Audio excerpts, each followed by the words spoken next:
Most parents think digital payments are neutral tools. Why not?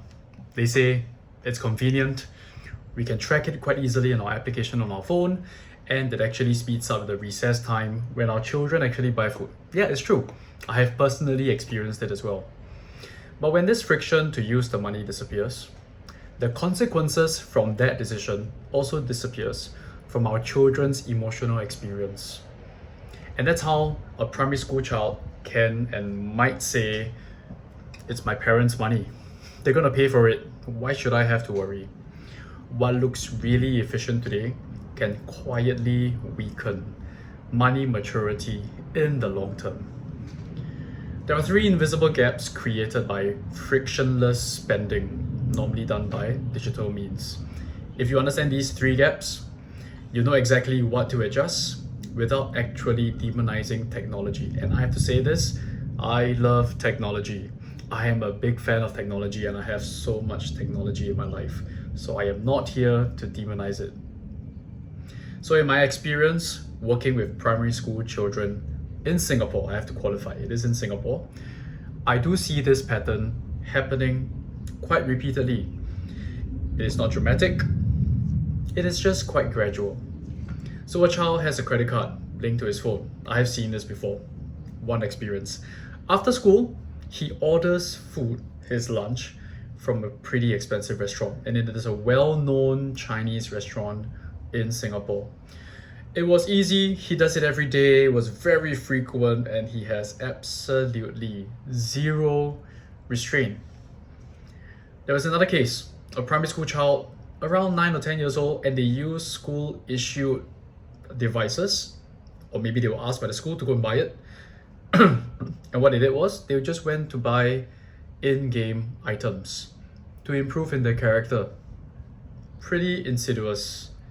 Coins, small top-ups, really small amounts, but when you magnify this over a long period of time, it was a huge accumulation of money spent. The parents only realized this a lot later when the sums became pretty significant, and that is quite scary. This video is for Singapore parents aged between 7 to 12 years old who are considering giving their own children digital access. Maybe it is gaming top-ups, maybe it is GrabPay, maybe it is Apple Pay, Google Pay, the POSB watch, or maybe EZ-Link cards. The issue is not these digital tools. The issue is the friction, the ability for them to think before they actually spend. So I call this the friction gap. So this is the framework I have. There are three parts to it. The first one is the visibility gap. The second one is the delay gap. And the third one is the ownership gap. When these three gaps open, the decision weight disappears, and without the money decision weight, the maturity of the child cannot form properly. And it is our duty as parents to help our children make decisions. Not for them to get into top schools, although that is important. Not for them to actually score good grades, which is also important, but it is fundamentally about decision making. And that is what this channel is about. So if you find the content useful so far, and if you actually enjoyed what you've heard so far, you might want to hit the subscribe button or like this video so that it can be pushed out to more people who might need this video. Let me give everybody here something simple first. If a child is in primary school, or maybe for my Western friends in elementary school, you might want to consider giving physical cash for most discretionary spending. Now, why is that the case? Because cash forces visibility. For them to hold the money in their hands, for them to see the money in their hands, and to feel the money, to see the money leaving their hands is going to be an important thing for them to learn, for them to know, for them to experience that something actually left them and they have lesser of it to use moving forward. In Singapore, we are really moving very quickly into digital systems, and it's not a bad thing. In schools, we have these things, or rather this thing called POSB smartwatches, and POSB is a local bank, and they are aggressively recommending and pushing for children to use these watches to pay for food during recess time. The canteen queues move really quickly, That is quite good because the children should have more time to eat. The convenience is very real, but the development actually leads to the friction of the child. One simple action this week causes them to realize that money is pretty easily spent. So if your child has digital access, you got to pause and you ask yourself, what spending still requires a physical exchange? If can't happen in the school arena, you might want to consider giving them other aspects to actually spend. It has to be physical. So my first point is the visibility gap. What exactly is the mechanism? When the money is invisible, the depletion becomes really invisible as well. The digital tapping, which we are all used to these days, remove the physical act of exchange. There is no counting, no handing over of the money, and there is no experience of watching that money disappear. Here is a true story. There was a child ordering the restaurant food daily and there was no physical handover. The child just taps, the food arrives, and there is no visual subtraction or physically seeing that money leave. Some of you might say, but wait, Ernest. As a parent, I can actually track and see where the money goes to. You are right, but this is a parent's visibility. There is absolutely zero visibility for that child. And this is supposed to teach the child what money is, and it's supposed to help them learn to manage money. So for primary school children, I do strongly recommend that we keep most of the money physical, we keep most of the spending physical, allow them to spend, allow them to count, allow them to hold, let them feel the reduction, let them see the number of notes go down, and that physical ritual actually builds awareness in that person. Point number 2, the delay gap. So what exactly is this mechanism over here? Digital systems remove the delay between the desire to purchase something and finally getting it, finally owning it, finally acquiring that item. The steps are pretty simple. They want it, they tap it, they get it. There is absolutely no friction, no pause, no thought, no, do I really need this? Do I really want that? Absolutely nothing. The delay that I actually recommend, and I do believe is quite important, does build restraint. And the instant access that comes about with digital payment forms actually builds, in my opinion, impulsivity later on. And many recent cases about Singapore canteen and the food that is not within the purview of this particular channel, but school canteens are now moving faster because of digital payments. And with the advent of the centralized kitchen thing that's happening in Singapore, some schools are adopting it. It does make it efficient because what do? They decide the food earlier, they tap, they pick up their food, and it is extremely efficient. And I love efficiency. In fact, my wife says I can't live in another country besides Singapore because probably Singapore is the most efficient place ever. But that efficiency is not always developmentally appropriate for the child. But wait, there is an objection. Waiting is so inconvenient. Who likes to wait? I hate to wait. I am a typical Singaporean.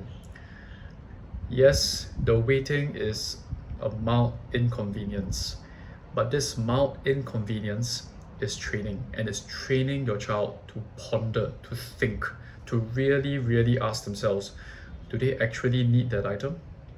So one action that you can probably take is to introduce deliberate pause rules. And I've said this in my other videos before, whereby there's a 24-hour pause rule. Sometimes it doesn't have to wait that long. It might actually be a lot shorter in pauses, but sometimes when the item is non-essential, you might want to put in place a longer pause. So non-essential purchases should require waiting until the very next day. The same thing as my previous framework that I put in, which is a 24-hour wait. This time around, you might want to put in place. Besides that, you might also want to rebuild a micro delay into the system of the child when it comes to purchasing things before actually buying something. Ask them, hang on, wait. Ask yourself, do you really need it? Point number 3, is the ownership gap. So the mechanism we're talking about here is children who say, hey, it's my mom, it's my dad's money, it's my parents' money. They do lack an ownership in the use, in the utilization of that money. If the money never felt like the child's, they are not going to think hard about it, they're not going to protect it. And digital access often bypasses the allowance structures. And for me, my children, if they were to take money out of the box where I keep money that is allocated to them for, they are allowed to keep it. It is their own. They're supposed to go and use it. There are a couple of instances, and one notable one is primary school children when they use school devices or they use their own devices given to them by their parents to buy in-game items, maybe coins, maybe different swords or whatever it is that they're playing these days. They have absolutely no connection to the total money spent because the card that goes into that particular game wasn't tied to their own ownership, it belongs to their parents. They are not thinking at all, this is my limited resource. They are actually thinking, hey, this item is available, I've got the money for it, all I have to do is just to click the purchase button, the buy button, and there we go. It is mine. But yet some of us actually think, but you do set limits digitally, but the limits themselves do not actually relate to, or they are not linked to the emotional ownership of that money itself. And that lack and separation of ownership doesn't build maturity. When there is ownership, there is responsibility.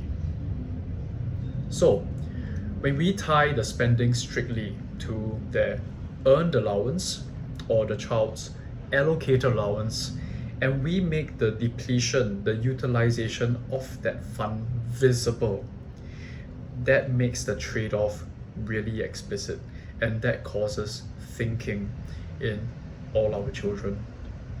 But now we know frictionless spending isn't totally about technology. Again, I am not bashing technology. It is about visibility, delay, and ownership. When all these things disappear, the decision weight disappears. And when there is no decision weight, the money maturity, the way it causes the children to mature, actually weakens. So this week, I do want you to actually try 3 things. First, I would like all parents who are watching this video to audit the children's digital access. Is there any friction that is removed? You might want to actually put in place certain things like seeking approval digitally before a purchase is made. Number 2, you might want to restore one physical spending channel, such as cash for discretionary items that they want to purchase, for example, a pencil, an eraser, things like that. Step 3, you might want to reintroduce delays for non-essential purchases, like the 24-hour rule that I spoke about. The money maturity needs to be trained deliberately. If you want to understand how to build a proper allowance structure that strengthens ownership and restraint, watch my next video on designing allowance systems for primary school children, and that is where we turn friction into structured training. See you in the next video. Take care.